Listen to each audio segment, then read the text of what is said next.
السلام عليكم ورحمة الله وبركاته. أحبتي في الله، معاكم أختكم في الله مامة عمر وكريم. كل عام وأنتم بخير، رمضان كريم علينا وعليكم وعلى أمة محمد أجمعين. النهاردة حبيت أعمل معاكم وصفة جميلة جدا جدا هتعجبكم قوي قوي قوي.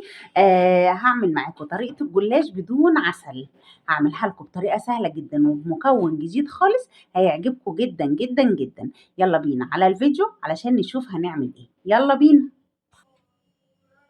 كل اللي هنحتاجه لفة جلاش. لفة جلاش هي دي اللي هنعملها النهارده. تمام. لفة الجلاش اللي هي بتبقى نص كيلو. طبعا انا فتحتها ولازم اغطيها كده علشان ما تنشفش مني. تمام. هعمل ايه؟ هجيب الصينية بتاعتي. الصينية بتاعتي مستطيلة. هجيبها وهدهنها سمنة. هدهنها سمنة كويس جدا كده من القلب كده ومن على الحروف. تمام. هنعمل كده وهنبدأ بقى نعمل الجلاش بتاعنا. الجلاش بتاعنا بنعمله ازاي النهارده؟ هجيب ورقتين ورقتين. بسم الله. احنا مش هندهنه ولا اي حاجه، دول ورقتين. احنا هنعمل كده. فاكرين المروحه بتاعت زمان اللي كنا بنعملها؟ هنعمل كده كده. سهله جدا جدا جدا. دول ورقتين جلاش كده وكده كده وكده. ليه انا ما دهنتش الجلاش؟ علشان لو دهنته مش هنعرف نعمله كده. انا الصينيه بتاعتي ممكن اعمله بالطول كده، يعني ممكن احطه كده، احطه بالطول كده علشان لو حطيتها بالعرض هتبقى صغيره. تمام. هنعمل كده. هعمل واحده معاكم تاني. بسم الله. ادي اتنين برضو مع بعض. هنعمل كده وكده كده وكده. سهلة طريقتها خالص يا جماعة، زي المروحة بتاعت زمان. لو تفتكروا احنا صغيرين كنا بنعمل كده. تمام اهي. وهرص كده. تمام كده. يا رب تكون واضحة ليكم. هكمل بقية الصينية بالشكل اللي وريته لكم ده وهرجع لكم تاني. خليكم معايا. انا غيرت يا جماعه الصينيه لاني لقيت الصينيه اللي انا جايباها كانت ما شاء الله كبيره، فحطيتها في الطاجن البايركس وقسمت الورقه اتنين ورصيتها. ده اصغر مقاس في الطاجن البايركس. ماشي. لان ما شاء الله لقيت الصينيه اللي انا جايباها كانت كبيره. عايزه لفتين جلاش. تمام. فانا حطيتها زي ما حضراتكم شايفين، رصيتها بالشكل ده. هنعمل ايه بقى؟ هنجيب السمنه بتاعتنا وننزل بيها بالشكل ده. طبعا في حدود ربع كوبايه من السمنه كده. وانزلي بقى كده. السمنه هتنزل فيها برضو كلها وهتتسقي كلها، بدل ما نقعد نسقي ورقه ورقه ولما نيجي نكشكشها كده تغلبنا. فكده افضل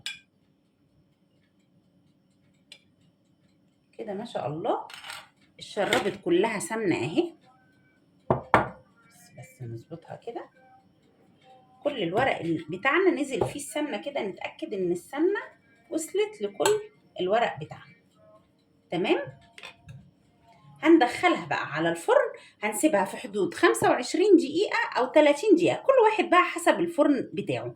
يلا بينا نحطها في الفرن ويلا بينا أقول لكم هنعمل المشروب أو يعني الشربات بتاعها هيكون إيه. يلا بينا. هنجيب بولة زي ما حضراتكم شايفين كده، وهنجيب كوبايتين من اللبن. بسم الله. كوبايتين من اللبن او نص كيلو لبن. يعني لو انت عندك النص كيلو لبن جاهز تمام. ما عندك كيلو على بعضه هتاخدي كوبايتين من اللبن. بسم الله.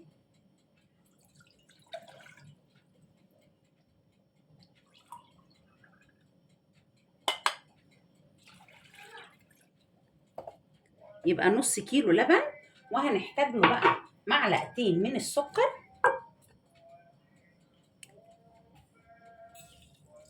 او السكر حسب الرغبه. يعني لو السكر عايزاه يبقى مسكر حط زودي، عايزاه يبقى مظبوط يبقى معلقتين معلقتين ونص.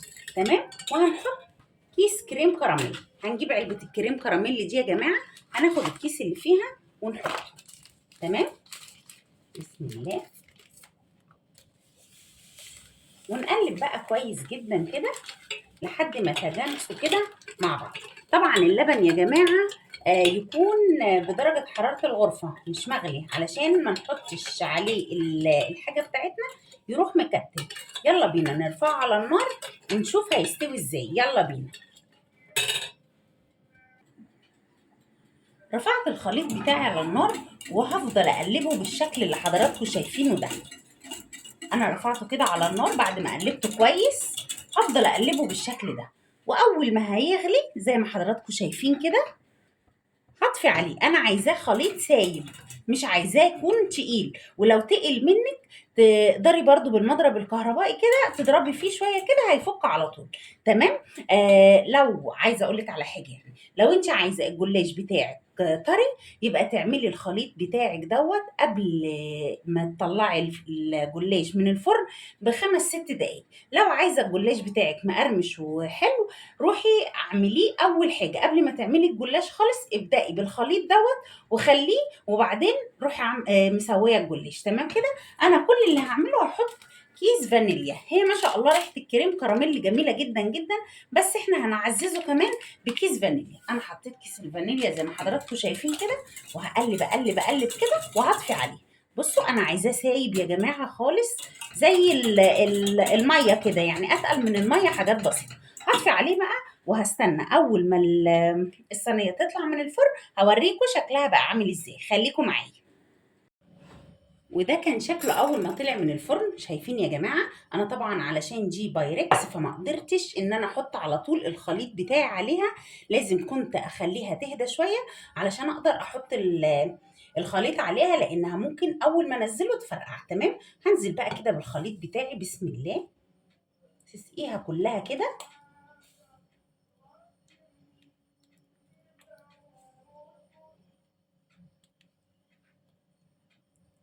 حاجه كده جميله جميله جميله جميله.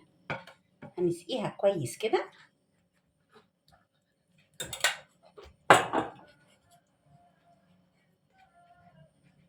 حاولي تشربيها الخليط بتاعك كله. تمام.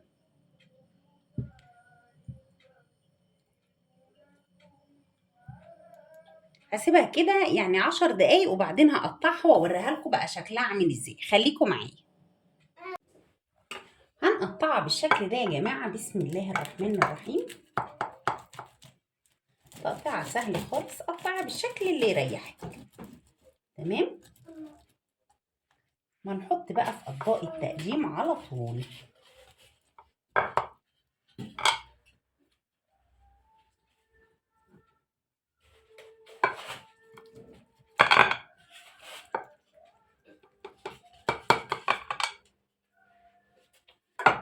عايزه بقى تحطي كراميل. صوص الكراميل بيدي منظر وطعم خرافه.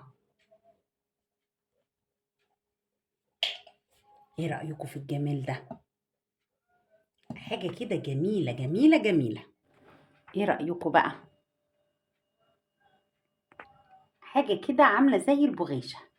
طريقتها سهلة جدا جدا ومش مكلفة خالص خالص، وتحفة بجد حلوة جدا جدا لأي حد هيجربها. طبعا الكريم كراميل اللي اتبقى مني عملته في كوبايات زي ما حضراتكم شايفين كده. هحطه بقى يسقع في التلاجة وبعدين أأكله النور. ايه رأيكم؟ يا رب تكون وصفتي النهارده عجبتكم. ما تنسوش لو عجبكم الفيديو تعملوا لايك وتعملوا اشتراك للقناة. ما تنسوش تفعلوا الجرس علشان يوصل لكم كل جديد. والسلام عليكم ورحمة الله تعالى وبركاته.